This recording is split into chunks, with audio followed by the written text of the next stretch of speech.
दोस्तों आज हम बात करेंगे ट्रांजिस्टर के बारे में। तो चलिए शुरू करते हैं। दोस्तों जो ट्रांजिस्टर होता है वो 3 रीजन से मिलके बना होता है, ठीक है, और 2 उसमें जंक्शन होते हैं। यहाँ पर आप देख सकते हैं 1 2 3 NPN 3 रीजन है और 2 जंक्शन हैं। जंक्शन 2 कैसे? एक N और P के बीच में एक जंक्शन और इस P और इस N के बीच में एक और जंक्शन, यानी कि 2 जंक्शन आपके पास यहाँ पर PN जंक्शन होते हैं, ठीक है। ये 2 टाइप का होता है, NPN और PNP। तो जैसा कि इसके नाम से ही हम समझ सकते हैं, 2 N के बीच में अगर एक P चैनल है, P रीजन है, तो वो ट्रांजिस्टर NPN ट्रांजिस्टर कहलाएगा। यहाँ पर आप देख सकते हैं ये 2 N रीजन है और ये एक P रीजन है जो इन दोनों के बीच में है, ठीक है। तो इसको हम बोलेंगे NPN ट्रांजिस्टर। और अगर PNP है तो 2 P रीजन के बीच में एक N रीजन आपका होगा, इसलिए इसको बोलेंगे PNP ट्रांजिस्टर। अब ये जो रीजन होते हैं इनके नाम होते हैं। जो ये बीच वाला जो पार्ट होता है छोटा, उसको हम बोलते हैं बेस यानी कि आधार।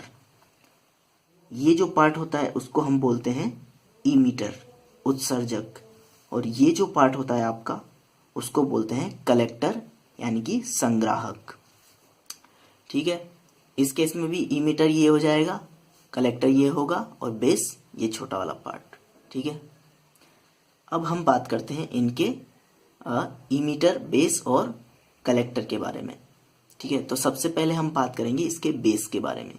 तो बेस जो होता है वो सेंट्रल सेगमेंट होता है, यानी कि बीच वाला पार्ट होता है। जैसा कि मैंने आपको पहले बताया, N और N के बीच में ये P होता है, यानी कि ये आपका बेस है।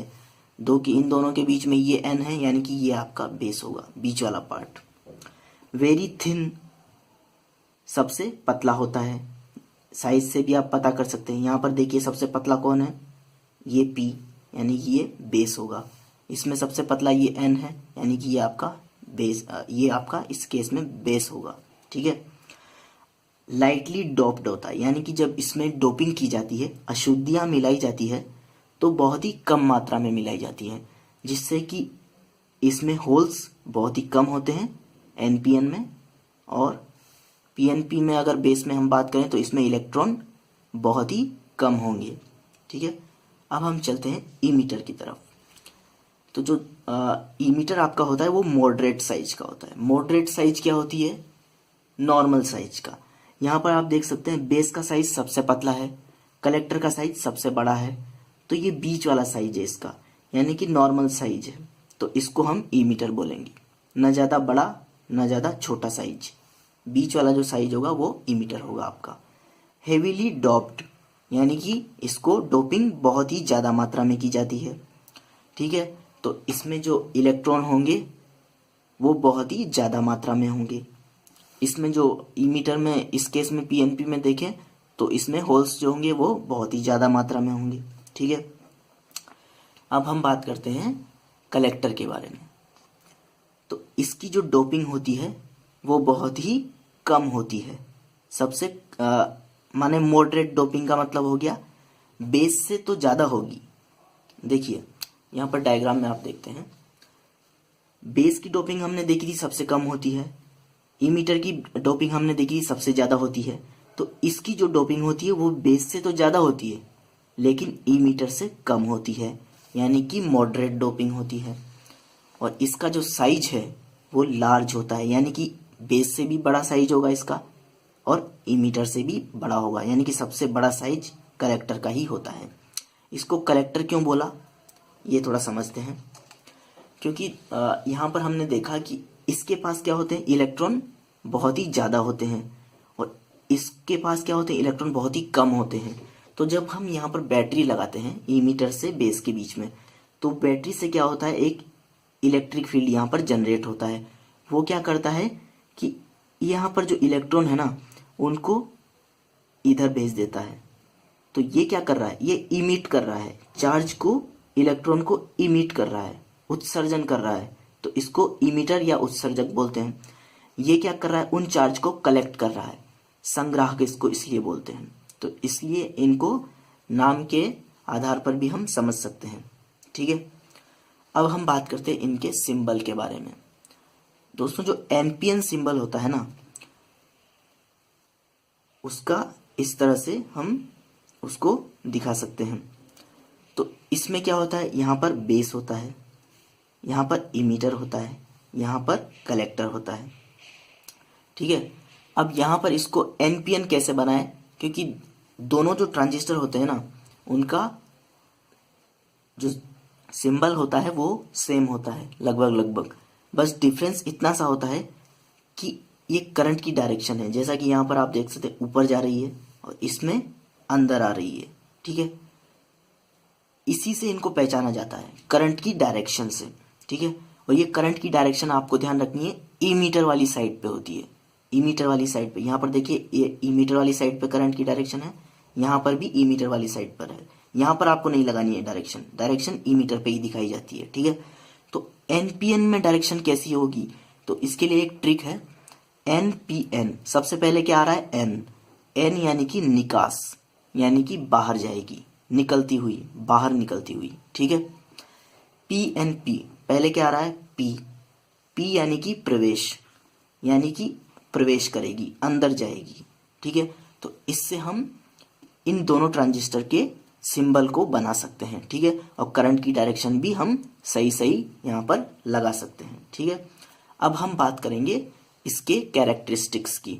तो दोस्तों इसके कैरेक्टरिस्टिक्स का क्या मतलब होगा, कैरेक्टरिस्टिक्स का मतलब हुआ कि इसमें अगर हम वोल्टेज अप्लाई करें, यहाँ पर बेस, इमीटर और कहीं भी, ठीक है, तो जो आपका वोल्टेज और करंट के बीच में कुछ ग्राफ आएगा, वही आपकी कैरेक्टरिस्टिक्स होती है। ठीक है, तो यहाँ पर मुझे 4 टर्मिनल चाहिए होंगे, क्योंकि 2 इनपुट के लिए और 2 आउटपुट के लिए, लेकिन यहाँ पर तो मेरे पास 3 ही टर्मिनल अवेलेबल हैं, बेस, इमीटर और कलेक्टर।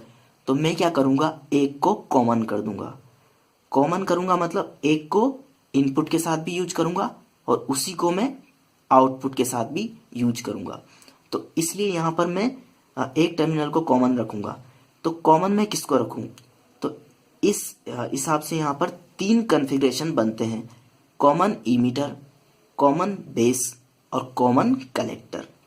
तो सबसे जो यूजफुल होता है, यानी कि जो फायदा देता है सबसे ज़्यादा, वो होता है कॉमन इमीटर, क्योंकि उसमें जो गेन होता है ना दोस्तों, वो करंट और वोल्टेज दोनों गेन हमको मिलता है। तो चलिए कॉमन इमीटर कैरेक्टरिस्टिक्स को हम एक बार देख लेते हैं।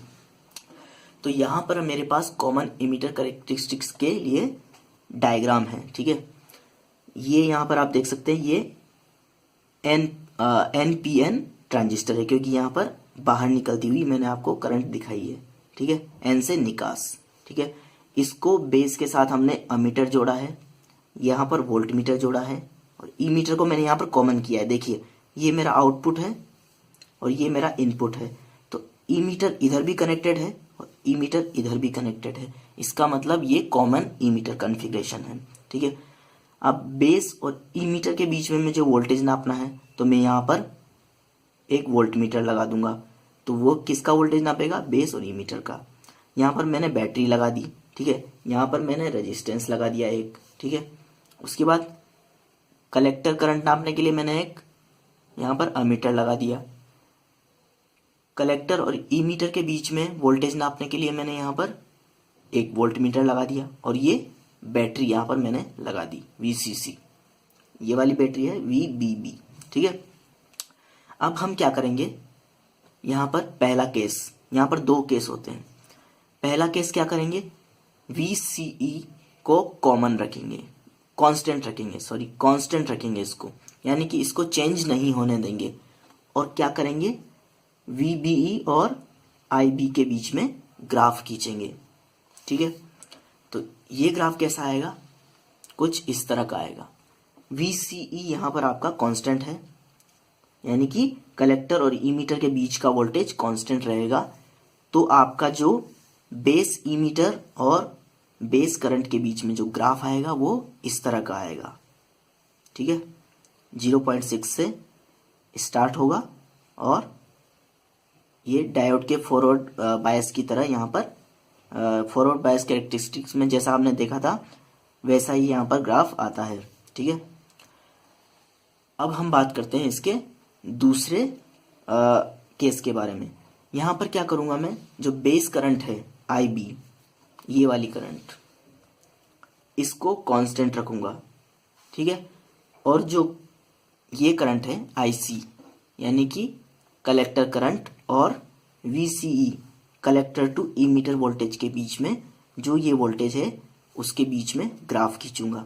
ठीक है, तो यहाँ पर ये ग्राफ कुछ इस तरह का आएगा। ठीक है, यहाँ पर IB को मैंने कांस्टेंट रखा है, IC और VCE के बीच में मैंने ग्राफ खींचा है। IB को मैं अगर 10 एम्पियर पे कांस्टेंट रखूं तो मेरा ग्राफ कुछ इस तरह का आता है। लेकिन अगर मैं IB को 20 एम्पियर पे कांस्टेंट रखूं, ठीक है, और फिर ग्राफ खींचूं तो मेरा ग्राफ इस तरह का आएगा। ठीक है, तो इस तरह से अगर मैं IB को बढ़ा रहा हूं, यानी कि 30 एम्पियर अगर मैं उसको कर दूं और उस कांस्टेंट 30 एम्पियर पे अगर मैं VCE और IC के बीच में ग्राफ खींचूं तो वो इस तरह का आएगा। ठीक है, तो इसी को बोलते हैं जो कॉमन इमीटर की कैरेक्टरिस्टिक्स। ठीक है, तो इस ट्रांजिस्टर के इस ट्यूटोरियल में फिलहाल इतना ही। Thanks for watching this video.